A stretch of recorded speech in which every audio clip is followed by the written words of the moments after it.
Bismillah, Assalamualaikum warahmatullahi wabarakatuh. Kembali lagi bersama saya di sebuah channel YouTube.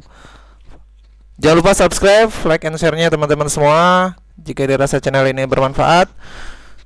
Kita hari ini akan membahas, atau pada kesempatan kali ini saya akan membahas sebuah materi IPA, yaitu untuk kelas 9 SMP tentang reproduksi pada tumbuhan. Ya, baik teman-teman semua. Jadi ini merupakan materi dari bab kedua untuk kelas 9. Ya, jadi tolong perhatikan semua, simak dengan baik-baik. Jika ada pertanyaan silahkan langsung diberikan di kolom komentar, apapun itu nanti saya akan coba jawab insyaallah ya. Kita mulai saja materi hari ini. Oke, perhatikan. Nah, ya, bab 2 yaitu sistem reproduksi pada tumbuhan, sebenarnya dan hewan. Ya, materi ini yang akan kita kupas tuntas di video pembelajaran kali ini insyaallah. Nah, ini adalah peta konsepnya teman-teman semua. Jadi nantinya peta konsep ini adalah dasar yang akan kita pelajari dalam kesempatan reproduksi pada makhluk hidup ya. Kemarin sudah kita pelajari tentang reproduksi pada manusia, yaitu bagaimana proses terjadinya ovum misalnya, bagaimana terbentuknya janin misalnya, semua sudah kita pelajari. Dari misalnya pertemuan antara sperma dan ovum, bagaimana pertemuannya seperti itu ya, bagaimana terbentuknya janin misalnya ya, sampai minggu pertama sampai minggu ke 40. Nah, kali ini kita akan membahas yaitu reproduksi pada tumbuhan dan hewan ya. Tentunya pada tumbuhan itu berbeda teman-teman semua ya. Tentunya berbeda. Nah, reproduksi pada makhluk hidup itu terdiri dari pada tumbuhan ya, itu ada vegetatif. Nah, ini pada reproduksi pada makhluk hidup itu terdiri dari reproduksi vegetatif. Vegetatif ini yaitu ada pada tumbuhan ya, dan ada pada hewan. Kok pada hewan ada? Iya ya, beberapa hewan itu dia melakukan reproduksi vegetatif. Artinya secara tidak seksual di sini ya, tidak langsung berhubungan ya. Nah, ada juga pada makhluk hidup yang lainnya seperti ada reproduksi generatif. Generatif itu salah satunya kita ya, hubungan berseksual. Kemudian pada tumbuhan juga ada seperti penyerbukan atau fertilisasi. Itu disebut reproduksi generatif ya. Sebenarnya seperti terjadinya buah, proses terjadinya buah itu seperti apa. Nah, itu termasuk reproduksi generatif. Kemudian pada hewan itu ada fertilisasi ya. Ada juga reproduksi generatif pada hewan itu fertilisasi internal, artinya terjadinya pertemuan sel telur dan sperma itu di dalam ya, seperti pada umumnya hewan ya. Ada juga pada hewan itu dengan cara fertilisasi eksternal, jadi dia membuahi sel telurnya itu di luar, seperti misalnya ikan ya. Ikan, ada sebagian ikan itu dia cara pembuahannya atau cara reproduksinya itu kita kenal itu di luar ya. Artinya dia menaburkan ovum, sel telurnya di luar, kemudian ada yang jantan itu menaburkan sel spermanya. Nah, terjadilah pembuahan di luar. Nah, kita baik teman-teman semua tolong perhatikan sistem reproduksi pada tumbuhan dan hewan ya. Jadi setiap jenis makhluk hidup itu mempunyai kemampuan untuk berkembang biak ya, atau reproduksi. Fungsinya apa? Ya tadi ya, yang kemarin sudah di video sebelumnya sudah saya jelaskan bahwa salah satu tujuan untuk berkembang biak adalah untuk melestarikan keturunannya tentunya ya, supaya lestari, supaya terus ada ya. Nah, kemampuan ini untuk bereproduksi, nah ini bertujuan itu untuk menjamin kelangsungan hidup. Yang paling pokok itu untuk menjamin kelangsungan hidup dan kelestarian jenisnya ya. Jadi melestarikan jenisnya itu adalah salah satu tujuan dari reproduksi. Nah, baik, sistem reproduksi makhluk hidup itu berbeda-beda ya. Tentunya ada yang vegetatif ya, ada yang generatif ya. Nah, seperti yang tadi ini, konsep tadi di awal. Nah, reproduksi vegetatif dan generatif. Nah, sistem reproduksi pada makhluk hidup berbeda-beda. Demikian pula cara reproduksi makhluk hidup berbeda. Ya, nah ini sistem reproduksi pada tumbuhan. Teman-teman semua, sistem reproduksi pada tumbuhan itu, tumbuhan ada yang dapat melakukan reproduksi secara vegetatif aseksual ya. Aseksual itu tidak langsung berhubungan bertemunya sel kelamin betina dan sel kelamin jantan itu disebut aseksual. Ada lagi generatif. Generatif itu seksual, ya. Jadi pada tumbuhan itu ada juga yang melakukan generatif, ya, seperti penyerbukan, ya. Itu salah satu yang menghasilkan biji. Nah, biji ini adalah suatu hasil dari proses seksual tadi, ya, pada tumbuhan atau keduanya, ya, atau keduanya. Kemudian reproduksi vegetatif, teman-teman semua, itu cara reproduksi tanpa didahului oleh peleburan sel kelamin jantan dan betina, ya. Jadi di sini reproduksi vegetatif itu sel kelamin jantan dan betina itu tidak melebur, ya. Kita ketahui kemarin pada video sebelumnya atau pada pertemuan sebelumnya, ya, di reproduksi pada manusia, bahwa meleburnya itu, fertilasi itu meleburnya antara sel kelamin betina dan sel kelamin jantan.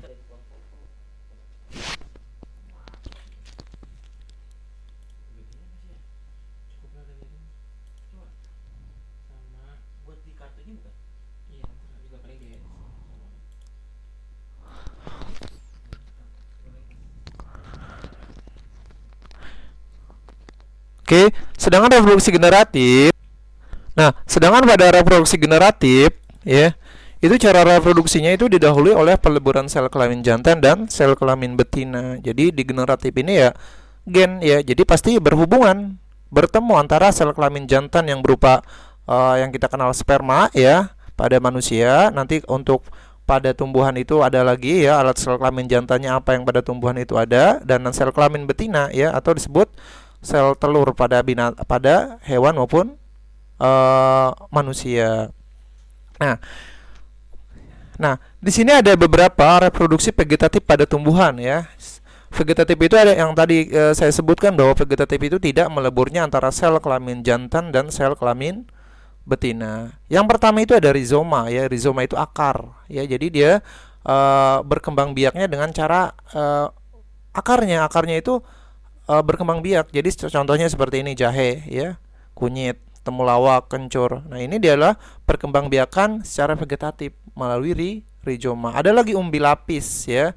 Umbi lapis itu seperti mungkin bawang merah, ya, bawang putih, bakung. Nah, itu adalah perkembangbiakan melalui umbi lapis. Ada lagi umbi batang di sini, ya, yaitu kentang dan ubi jalar. Kemudian ada umbi akar, singkong misalnya, ya, bengkuang, dahlia, itu merupakan contoh-contoh dari umbi bakar. Nah, ini mungkin materi-materi ini sebagian sudah dibahas ketika SD, ya, SD kelas 6 mungkin sudah dibahas, ya, apa itu vegetatif. Nah, di sini mungkin secara singkat saja diterangkan ulang lagi.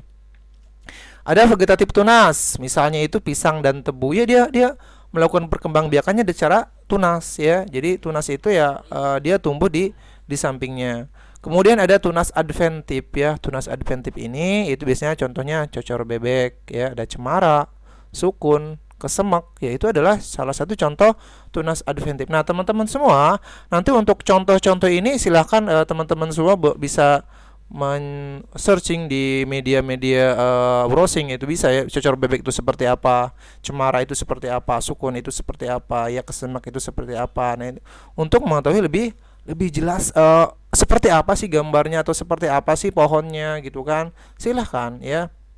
Kemudian juga ada geragi atau stolon. Nah, geragi atau stolon ini contohnya apa? Arbei, stroberi, pegagan, rumput teki. Dia dengan stolon geragi, jadi merambat, ya. Kemudian ada pembentukan spora, contohnya itu lumut dan paku. Nah, di pembentukan spora ini ada misalnya ada dua jenis. Nanti ada pembahasan khusus untuk produksi vegetatif secara pembentukan spora. Nah, pada umumnya di kelas SD atau ketika kalian SD itu yang sering dibahas itu mungkin rizoma, umbi lapis, umbi batang, umbi bakar, ya, tunas, ya. Adapun rizoma ataupun spora mungkin masih baru-baru ini teman-teman pada kenal. Selanjutnya, ya, saya singkat aja di sini. Nah, ini adalah beberapa contoh yang saya tampilkan secara singkat saja teman-teman semua, ya, seperti rizoma itu di gambar 2.1, ya. Nah, rizoma itu ini akar, ya.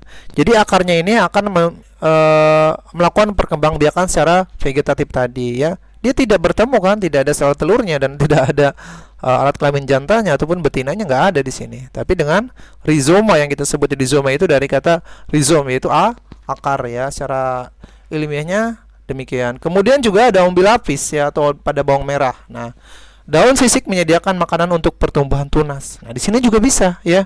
Daun-daun ini dia merupakan tempat makanan untuk tunasnya tadi ya. Tunas menghasilkan siung baru nantinya. Nah, ini perkembangan juga yang disebut perkembangan vegetatif pada umbi lapis. Kemudian juga ada umbi batang pada kentang ya, teman-teman semua. Jadi nanti kalau kentang ini kita tanam, dia akan jadi tumbuh seperti ini, tumbuhan lagi, tumbuhan kentang ya.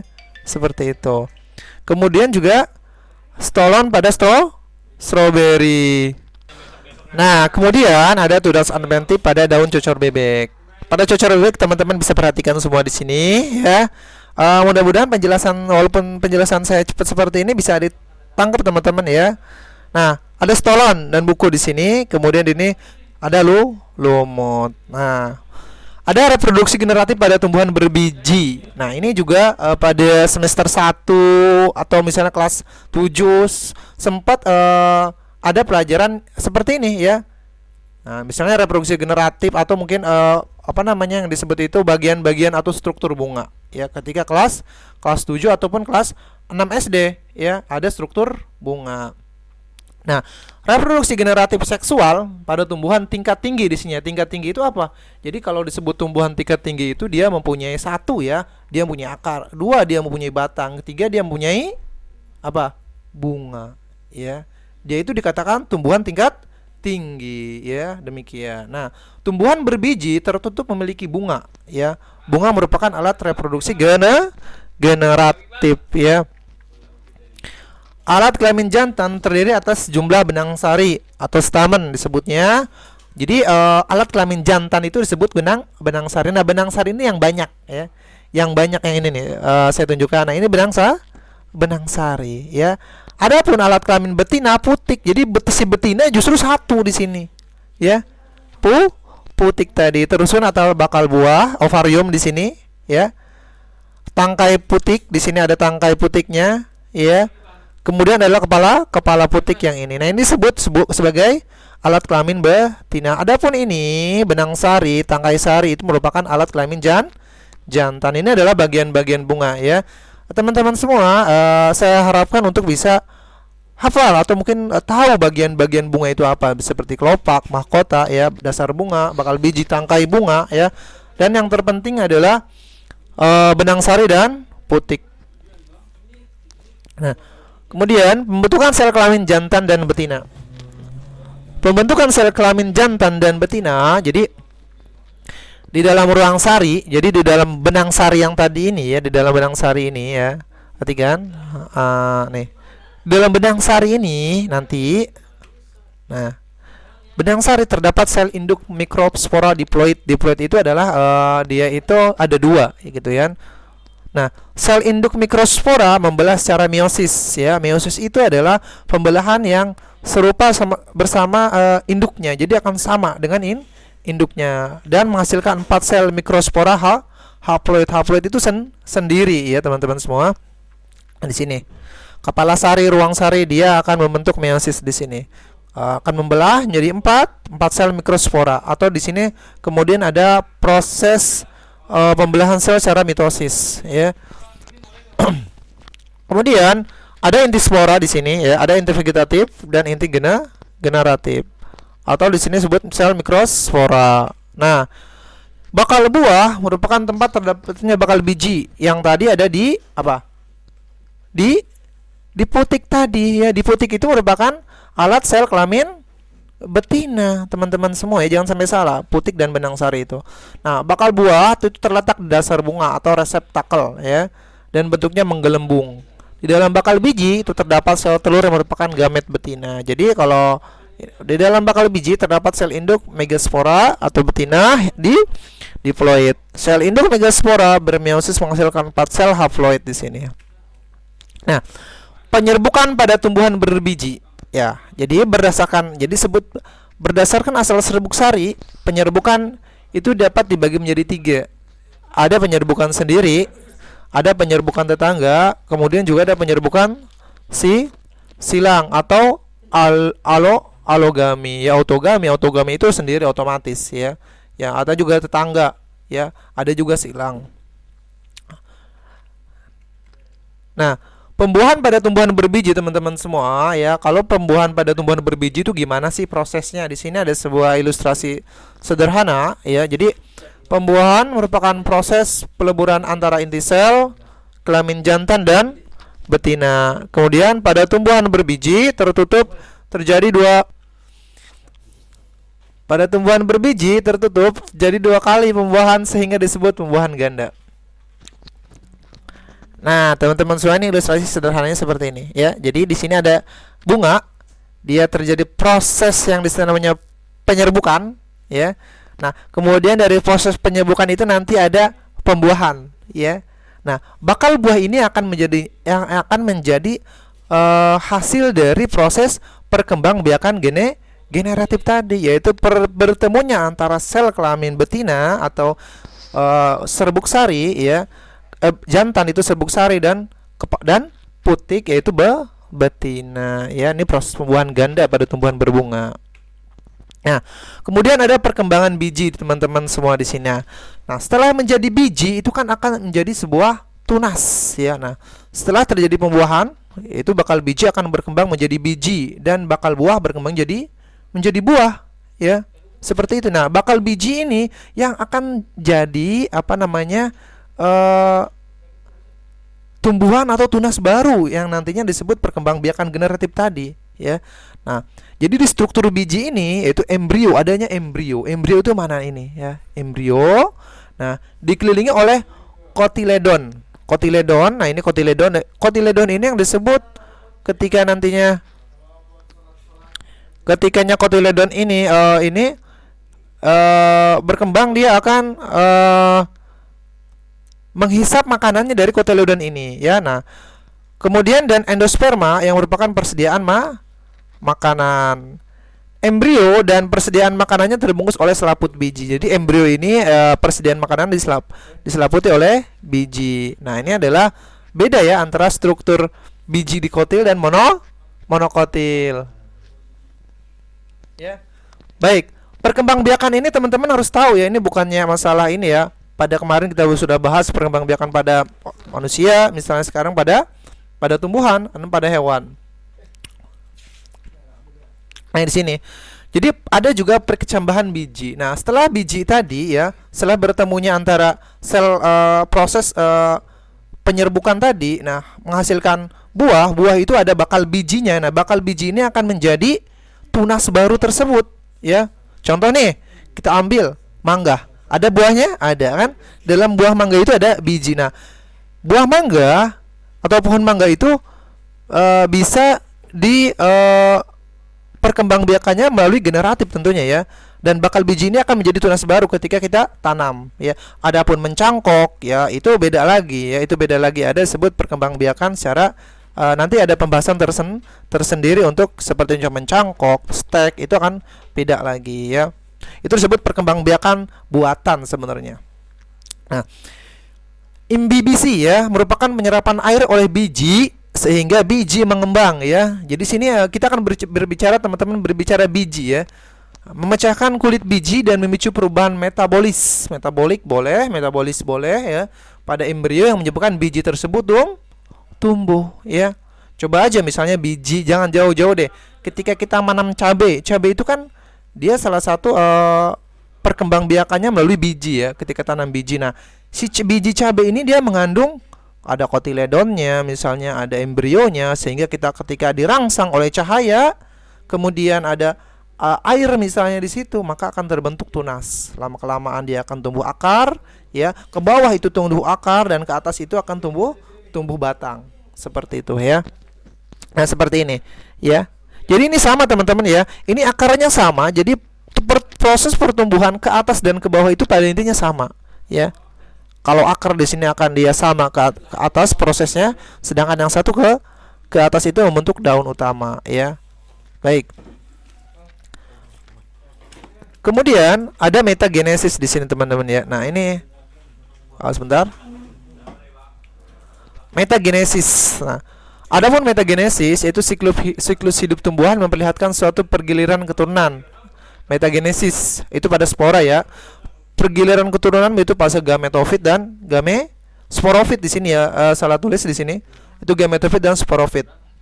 Nah, fase gametofit atau fase generatif ya merupakan tahap menghasilkan gamet haploid. Haploid itu adalah sendiri, dia mempunyai gametnya sendiri ya. Ada juga nanti ada diploid.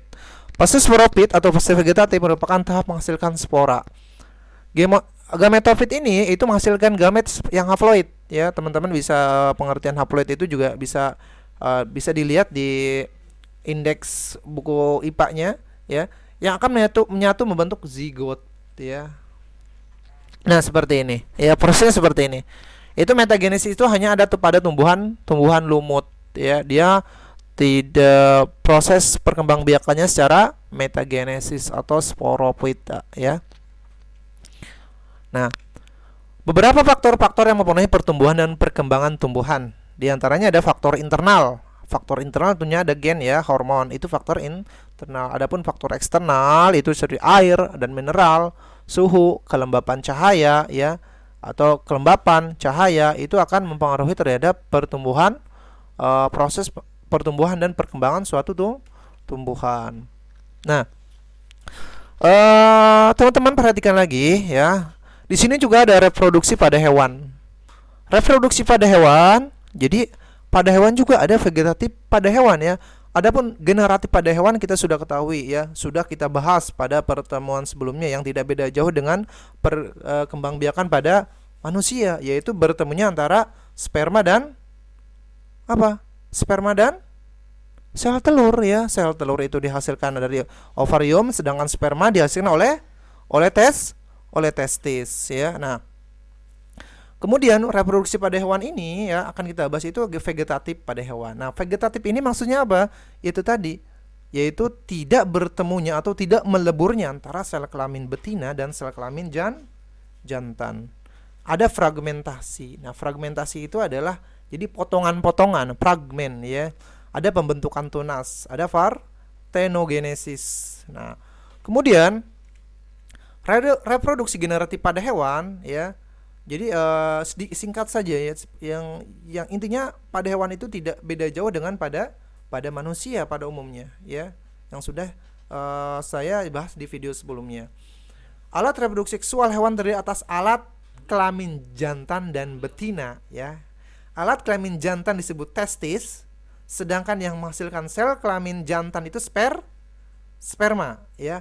Nah, alat kelamin betina disebut ovarium ya, yang menghasilkan sel telur ya. Jadi alat kelamin jantannya itu disebut testis ya.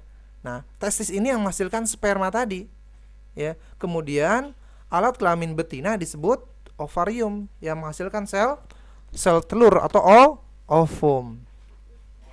Nah, pembentukan sel kelamin jantan dan betina di sini ya. Proses pembentukan sel kelamin atau gamet disebut gametogenesis. Gametogenesis pada hewan dibedakan menjadi pembentukan sel kelamin jantan atau spermatogenesis dan pembentukan sel kelamin betina atau oogenesis. Teman-teman bisa perhatikan semua ini adalah prosesnya seperti ini ya. Ada meiosis ya, meiosis 2, meiosis 1 ya, ada badan follicular primer di sini ya. Pembentukan sel kelamin jantan dan betina pada hewan. Nah, pembuahan pada hewan.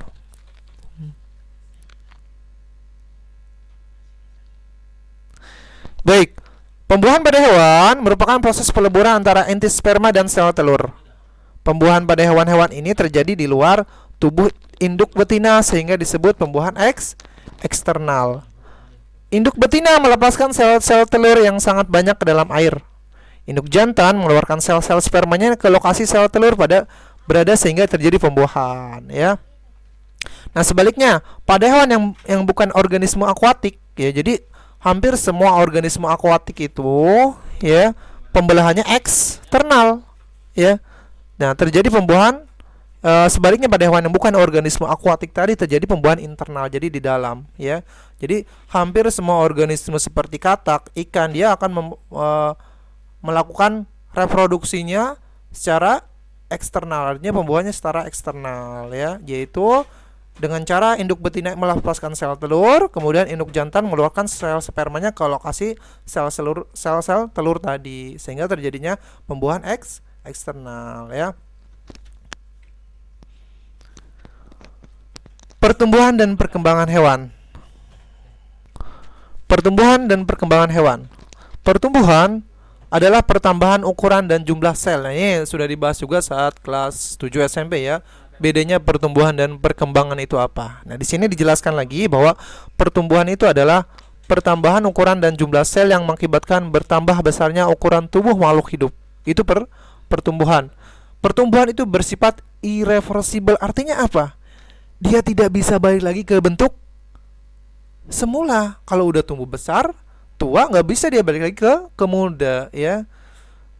Nah, sehingga makhluk hidup yang tumbuh tidak dapat kembali ke ukuran semula seperti itu. Nah, adapun perkembangan, itu perkembangan merupakan proses menuju kedewasaan, ditandainya dengan matangnya sel telur maupun sperma ya. Artinya dengan terspesialisasinya sel-sel menjadi struktur dan fungsi tertentu. Jadi sudah sel-sel ini mempunyai fungsi-fungsi tertentu ya, seperti misalnya ditandai dengan haid ya pada manusia, itu artinya sudah berkembang. Kemudian perkembangan itu menyebabkan terjadinya perubahan bentuk pada tubuh dan bersifat kualitatif ya. Kualitatif di sini kualitas ya. Suaranya berubah misalnya, terbentuknya jerawat misalnya pada manusia, itu disebut perkembangan. Ya. Pada siklus hidup hewan tertentu terjadi perubahan bentuk tubuh dan embrio sampai dewasa yang disebut metamorfosis. Ya, ini juga sebagian sudah dibahas ketika kelas 4 SD, sudah mulai dibahas teman-teman semua ya, metamorfosis ya. Ada metamorfosis sempurna dan ada tidak sempurna. Nah, metamorfosis dibagi menjadi dua macam di sini, sempurna dan tidak sempurna. Apa yang sempurna? Misalnya pada katak dan kupu-kupu. Apa yang tidak sempurna? Pada belalangnya. Jadi yang tidak sempurna ini dia hanya melakukan 3 tahap. Adapun sempurna dia melakukan 4 tahapan. Seperti misalnya kupu-kupu menjadi telur, telur menjadi larva. Nah, larva itu ada kepompongnya di sini, ya. Nah, kepompong ini akan menjadi kupu-kupu. Itu adalah metamorfosis sempurna. Adapun seperti belalang, ya, imago, dari imago ke telur. Telur itu nimpa, dia sama bentuknya, cuman perubahan pertumbuhannya tadi yang berbeda. Kalau kupu-kupu benar-benar beda, dia metamorfosis sempurna dari kupu-kupu ke telur. Terus jadi ular. Kok bisa jadi kupu-kupu? Nah, itu udah metamorfosis sempurna ya. Dikatakan sempurna karena dia benar-benar berubah bentuknya ya. Katak misalnya di kecebong. Dari kecebong misalnya berudu. Ya, di berudu jadi katak. Itu merupakan, jadi benar-benar perubahannya itu berubah benar-benar ya. Kalau belalang tidak berubah secara signifikan. Artinya hanya kecil besar seperti itu. Nah, ini ada kromosom dan pembelahan sel. Nah, ini teman-teman semua. Jadi jumlah kromosom ini ketika misalnya harus sama ya. Makanya manusia itu hanya bisa menghasilkan keturunan dengan manusia. Tidak bisa manusia dengan simpanse ya, karena jumlah kromosomnya berbeda ya. Kacang merah misalnya 22, di sini adalah jumlah kromosom ini berfungsi untuk menentukan menghasilkan keturunan ya. Kalau jumlah kromosomnya berbeda ya, misalnya manusia dengan, atau misalnya ayam dengan katak, dia tidak bisa menghasilkan keturunan karena jumlah kromosomnya berbeda seperti itu. Nah, salah satu ciri penting dari reproduksi seksual adalah keturunan yang dihasilkan tidak identik secara genetik dengan induknya. Reproduksi seksual dapat meningkatkan variasi genetik dalam satu spesies. Sifat-sifat yang ditentukan dari induk terdapat pada sebuah bagian sel yang bernama kromosom. Nah, ini kromosom itu adalah yang membawa genetik kita atau genetik yang sesuai dengan induknya. Kromosom itu mengandung bahan genetik yang menentukan sifat-sifat, baik itu sifat internalnya maupun eksternalnya, yang dapat diturunkan dari satu generasi ke generasi berikutnya. Makanya kan kita akan mirip dengan orang tua kita, dengan ayah kita, dengan kakek kita. Itu merupakan sel ya, sel yang atau yang disebut kromosom tadi ya. Nah, ini terakhir itu pembelahan sel, ada mitosis dan meiosis. Nah, ini adalah teman-teman bisa perhatikan sendiri apa itu mitosis, apa itu meiosis ya. Mitosis merupakan pembelahan sel menjadi 2 sel baru dengan jumlah kromosom sel anak sama dengan jumlah kromosom sel induknya, itu mitosis. Jadi dia pembelahan sel dia sama, mempunyai kekuatan yang sama ya. Adapun meiosis merupakan pembelahan sel menjadi 4 sel baru ya, dengan sel anak memiliki jumlah kromosom setengah dari jumlah kromosom sel induknya. Itu meiosis ya. Pembelahan meiosis terjadi ketika organisme membentuk sel kelamin atau gamet, sedangkan mitosis itu pertumbuhan organisme dari kecil sampai menjadi besar. Jadi yang anak-anak itu, yang pembelahan sel anak-anak bisa dari kecil menjadi besar itu melakukan pembelahan sel secara mitosis ya. Adapun meiosis tadi yaitu pembelahan sel terjadi ketika organisme membentuk sel kelamin ya. Jadi pada anak-anak juga masih belum meosisnya. Nah, meiosis ini hanya pada ketika pembentukan ketika menuju menuju kedewasaan, misalnya ditandai dengan tadi pubertas. Masuk pubertas akan terbentuklah meiosis. Kalau mitosis sendiri itu pada sel-sel tubuh manusia yang terus berkembang menjadi banyak, terutama pada anak-anak. Semakin banyak jenis berkembangnya selnya, maka akan semakin besar dan tumbuh. Ya, itu perkembangan pembelahan sel secara mitosis. Demikian. Mudah-mudahan penjelasan singkat dari saya ini bermanfaat. Kurang lebihnya saya mohon maaf. Jangan lupa subscribe, like, and share-nya jika ada rasa channel ini bermanfaat. Jika ada pertanyaan, silakan langsung saja untuk melakukan pertanyaan di kolom komentar saya ya. Nanti akan saya jawab langsung di kolom komentarnya juga. Jadi kita sambil belajar bisa langsung bertanya. Silakan tanyakan saja apapun itu pembahasan mengenai IPA, terutama masalah yang berkaitan dengan pembelahan sel maupun reproduksi pada tumbuhan maupun pada hewan. Saya cukupkan. Sallallahu alaihi Muhammad walhamdulillahirabbil alamin. Wassalamualaikum warahmatullahi wabarakatuh.